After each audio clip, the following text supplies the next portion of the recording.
한국적층 제조 사용자협회가 지난 24일 울산 벤처빌딩과 울산 드론 공역에서 3D 프린팅 제트 엔진 100kg급 드론 제작 사업 발표 및 시연회를 개최했다. 이날 행사는 3D 프린팅 제트 엔진 추진 드론 개발 필요성 및 적용 방안 세미나, 수직 이착륙 자율 비행기 모델, 소형 제트 엔진 비행기, 3D 프린팅 제트 엔진 시연, 실제 비행기에 장착이 가능한 300인급 제트 엔진 2기 시연 등으로 진행되었다. KAM 유지는 적층 제조를 통해 제트 엔진을 제작했으며 이를 장착할 시제품으로 1.7m급 드론 EVTOL을 완성하고 시험 비행 중에 있다. 2kg 이상의 적재가 가능하고 3D 프린팅으로 제작된 제트 엔진은 유지 보수가 단순하며 국내 기술로 제작됐기 때문에 부품 공급이 안정적인 것이 큰 장점이다.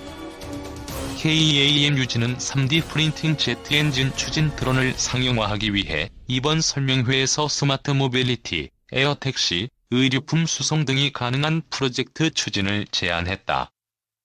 목표는 5에서 100kg의 중량을 탑재하고 1에서 2시간 정도 비행할 수 있는 수직 이착륙 드론을 개발하는 것이다. 적층 제조의 장점인 DFAM을 통한 기체 경량화도 함께 추진할 계획이다. 이런 응용 사례로 직충돌형 소형 드론은 핵심 표적에 대한 정밀 타격이 가능하고 군수 지원 물품도 수송할 수 있어 전 세계적으로 개발 및 도입이 증가하고 있는 무기체계다. 현재 국내에서도 국방과학연구소 산하민군협력진흥원이 주도하고 LIGNX1 주관으로 500g급 직중도형 소형 드론 개발 사업을 추진 중이며 군의 시험평가 과정 등을 통해 2021년부터 단계적으로 전력화할 계획이다. 제트 엔진 추진 드론 개발이 마무리되면 스마트 모빌리티, 에어택시, 의료용 환자 이송 등에 적용 가능하다. 한국적층 제조 사용자협회는 한서대와 드론, 3D 프린팅 업체와 컨소시엄을 구성하였고 컨소시엄은 3D 프린팅 제트 엔진을 국내 최초 개발, 5기 이상의 제트 엔진 및 운용 기술을 보유하고 있다. 현재 1인용 전기 비행기를 3D 프린팅으로 제작 중에 있다. 한국적층 제조 사용자협회 관계자는 1.7m급 드론 EVTOL은 제트 엔진 성능을 넣어 고속, 장거리 사용이 가능한 것이 특징이라며 제트 엔진 추진 드론 개발이 마무리되면 스마트 모빌리티, 에어택시, 의료용 환자 이송 등에 적용 가능할 것이라고 언급했다. 일론 머스크 회장의 우주개발 업체 스페이스X가 발사한 민간 유인 우주선이 며칠 전에 성공적으로 발사되었다. 리즐리언스라고 이름을 붙인 우주선 크루 드래건은 4명의 우주비행사를 태우고 미국 케네디 우주센터에서 발사된 후 국제우주정거장 도킹에도 성공하면서 본격적인 민간 유인 우주선 시대를 열었다. 이렇게 인류의 우주개발은 지속적인 발전과 도약을 거듭하고 있으나 우주선을 움직이는 동력, 즉 우주 로켓의 방식은 그다지 달라진 것이 없다. 1961년에 옛 소련의 우주비행사 유리 가가린이 첫 유인 우주비행에 성공한 지 60년 가까이 되었고 1969년에 미국의 아폴로 11호가 인간을 처음으로 달에 보낸 지도 벌써 50년이 넘었다. 그러나 우주선의 동력이 연료의 산화제를 섞어서 분출하는 화학 로켓인 것은 예나 지금이나 똑같다. 지상에서 운행하는 자동차의 경우 동력원으로서 가솔린, 경유 등 화석연료를 사용하는 내연기관 엔진뿐 아니라 전기자동차, 수소연료 전지자동차 등으로 다양하게 발전해왔다. 비행기의 경우 역시 라이트 형제가 발명한 이후 가솔린 엔진으로 프로펠러만을 돌리는 방식으로부터 고온 고압의 가스를 노즐로 분출시켜 추진력을 얻는 제트 엔진으로 발전하였고 제트 엔진에도 여러가지 방식이 있다. 유독 우주선 분야에서는 화학 로켓이 거의 유일한 방식의 동력원 자리를 지켜온 것은 공기가 없고 극한적인 환경이라는 우주 공간의 특수성과 관련이 깊다.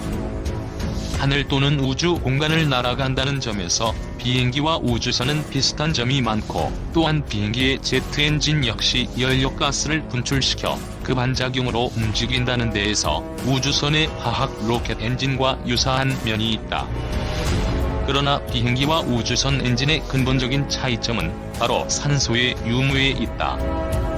즉 비행기의 제트 엔진은 연료를 태울 산소를 대기 중에서 빨아들이면 되기 때문에 연료만 실으면 되고 산소를 내장할 필요는 전혀 없다. 그러나 공기가 없는 우주 공간에서 운행해야 하는 우주선의 경우 엔진의 연료뿐 아니라 액체 산소와 같은 산화제를 반드시 내장해야만 한다. 따라서 현재의 화학 로켓을 대체할 만한 우주선의 새로운 동력원을 찾기는 쉽지 않다. 유명한 SF 시리즈물 스타트rek에서는 우주 전함 엔터프라이즈호가 매우 빠른 속력을 낼 때 물질과 반물질이 반응하는 엔진을 사용하는 것으로 나온다. 그러나 이는 SF적 상상력일 뿐 우주에서 반물질을 대량으로 구하는 것이 불가능할 뿐만 아니라 물질 반물질 반응으로 에너지를 얻는다는 것은 쉽지 않은 일이다. 반면에 솔라세일, 즉 돛에 부딪히는 태양광과 태양풍의 압력으로 우주 공간을 항해하는 우주 범선은 화학 로켓과는 전혀 다른 방식의 미래형 우주선으로서 검토해 볼 수 있고 이미 시험이 시작된 바 있다. 우주 범선에 대한 개념이 처음 나온 것은 놀랍게도 약 400년 전이다. 행성의 운행 법칙을 세운 천문학자 요하네스 케플러가 큰 거울로 우주 범선을 만들면 우주 여행을 할 수 있을 것이라고 주장한 바 있다. 현대에 들어와서도 우주 범선은 실현 가능성과는 무관하게 SF 소설이나 영화 등에서 간혹 등장한 바 있다. 프랑스의 SF 작가 베르나르 베르베르의 작품 파피용에도 우주 범선이 등장한다. 프랑스어로 나비를 뜻하는 파피용은 이 소설에 나오는 나비 모양의 우주 범선의 이름인데 거대한 돛을 펼치고 우주를 항해한다. 스타워즈나 스타트rek에 등장하는 일부 우주선 중에도 돛을 지닌 우주 범선과 모양이 비슷한 것들이 눈에 띄는데 다만 빛이 부딪히는 광합에 의해 추진력을 얻는 것인지 태양전지에 의해 에너지를 얻는 것인지는 확실하지 않은 경우도 있다. 솔라세일의 개념과 원리를 구체화하고 실현을 위해 노력한 이는 바로 저명한 과학자였던 칼 세이건이다. 탁월한 천문학자이자 코스모스 등의 작가로서 과학의 대중화에도 크게 기여한 칼 세이건은 1976년에 미국의 텔레비전 토크쇼에 출연하여 솔라세일의 가능성을 주장하였고 미국 행성협회를 결성하여 실현을 위한 구체적인 준비도 하였다. 그 후 칼 세이건의 부인 등이 설립한 영화 제작사 코스모스 스튜디오와 미국 행성협회 등이 공동으로 추진하여 2005년에 최초의 우주 범선 코스모스 1호를 발사했으나 성공하지는 못하였다. 이후에 솔라세일 발사 및 실험 사례 그리고 향후 전망 등에 대해서는 다음 글에서 논하고자 한다. 최초의 초음속 상용 항공기였던 콩코드는 1976년부터 27년 동안 초음속으로 승객들을 태우고 유럽, 미국, 싱가폴 등을 운항했던 여객기이다. 지난 2003년 영국 항공은 항공기의 유지 보수비는 상승하는 반면 탑승객 수입은 꾸준히 줄어들고 있다는 상업적 이유로 마지막 제트기 사업을 중단하여 상용 초음속 여객기의 존재는 항공산업에서 사라졌다. 그런데 최근 다시 상황이 바뀌고 있다. 미국의 몇몇 기업들은 차세대 상용 초음속 제트기를 개발하기 위해 노력하고 있다. 항공우주 기업인 아에리온, 슈퍼소닉은 록히드 마틴, 한웰, GE항공 등과 협력하여 아에리온 AS2라 불리는 초음속 비즈니스 제트기를 개발 중에 있다. 이 비행기는 기존 항공편 대비 대서양 횡단에 3시간, 태평양 횡단에 5시간을 단축할 수 있도록 개발된다. 지난 10월 지항공의 엔지니어들은 뾰족한 코 모양의 항공기에 적용할 새로운 초음속 제트기용 엔진을 공개했다. 어피니티로 불리는 이 엔진은 보잉 787 드림라이너 같은 최신 여객기에 쓰이는 상용기 엔진의 기술과 전투기에 장착된 제트 엔진의 첨단 기술의 장점을 융합했다. 어피니티 엔진은 최고 6만 pt의 높이에서도 운용이 가능하며 엄격한 소음 규제를 충족시킨다. 완벽한 디지털 엔진 제어를 위해 차세대 디지털 통합 엔진 제어 장치인 FADEC를 적용하였으며 기존의 규정을 준수하면서도 수상에서의 효율적인 초음속 비행, 지상에서의 효율적인 아음속 비행이 가능하도록 설계되어 있다.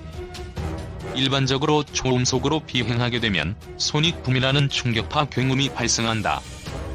그러나 AS2 항공기는 특별한 설계 덕분에 운항 규정에서 허용된 영역을 초과하는 손익붐을 내지 않고 마하 1.2까지 비행할 수 있다. GE항공의 브래드 모티어 부서장은 지난 50년간 상용 항공기의 속도는 10%도 증가하지 않았습니다. 속도를 개선하는 대신 객실 크기를 넓히고 고객들에게 편안함을 제공하여 보다 장거리 운행을 가능하게 했죠. 이제 그 다음 단계로 속도를 높일 시점입니다. 라고 설명한다. GE 리포트는 아에리온 설계의 핵심은 초음속 자연 측류라고 소개한 바 있다. 이 컨셉은 아에리온이 창업자인 리처드 트레이시가 제안한 것으로 삼각형 모양의 날개를 가진 콩코드와는 달리 아에리온이 날개는 완만하게 흐르는 앞전을 가지고 있기 때문에 날개의 공기 저항을 60% 줄일 수 있으며 항공기 전체의 순마찰 저항을 최대 20%까지 낮출 수 있다. 아에리온이 마케팅 부사장 제프 밀러는 우리는 효율성 향상에 주력하고 있습니다. 운영 비용을 낮추고 항공기의 운항 범위를 확장하여 대서양 횡단을 넘어 더 멀리 날아갈 것입니다. 머지않아 어디든 갈 수 있는 항공기를 타게 될 것입니다. 라고 말한다. 아에리온은 2023년에 AS2의 첫 비행을 시작하고 2025년에 인증을 완료할 계획이다. 아에리온과 지항공, 록히드 마틴은 2017년 항공기 개발을 위한 협력을 시작했고 항공전자기기 기업 허니웰이 올해 합류했다. 록히드 마틴 산하의 스컹크웍스 항공기 설계 부분 이사인 데이비드 리차드슨은 지항공의 어피니티 엔진 발표는 차세대 초음속 항공기 개발의 현실화를 위한 큰 첫걸음입니다. 스컹크웍스에서 새로운 항공기를 디자인할 땐 항상 엔진부터 시작합니다. 엔진 없이 비행기는 존재하지 않으며 전체 프로젝트를 실현하기 위한 가장 중요한 부분이기 때문이죠. 라고 덧붙였다. 최초의 초음속 상용 항공기였던 콩코드는 1976년부터 27년 동안 초음속으로 승객들을 태우고 유럽, 미국, 싱가포르 등을 운항했던 여객기이다. 지난 2003년 영국 항공은 항공기의 유지 보수비는 상승하는 반면 탑승객 수입은 꾸준히 줄어들고 있다는 상업적 이유로 마지막 제트기 사업을 중단하여 상용 초음속 여객기의 존재는 항공산업에서 사라졌다. 그런데 최근 다시 상황이 바뀌고 있다. 미국의 몇몇 기업들은 차세대 상용 초음속 제트기를 개발하기 위해 노력하고 있다. 항공 우주 기업인 아에리온, 슈퍼소닉은 록히드 마틴, 하니웰, GE항공 등과 협력하여 아에리온 AS2라 불리는 초음속 비즈니스 제트기를 개발 중에 있다. 이 비행기는 기존 항공편 대비 대서양 횡단에 3시간, 태평양 횡단에 5시간을 단축할 수 있도록 개발된다. 지난 10월 지항공의 엔지니어들은 뾰족한 호 모양의 항공기에 적용할 새로운 초음속 제트기용 엔진을 공개했다.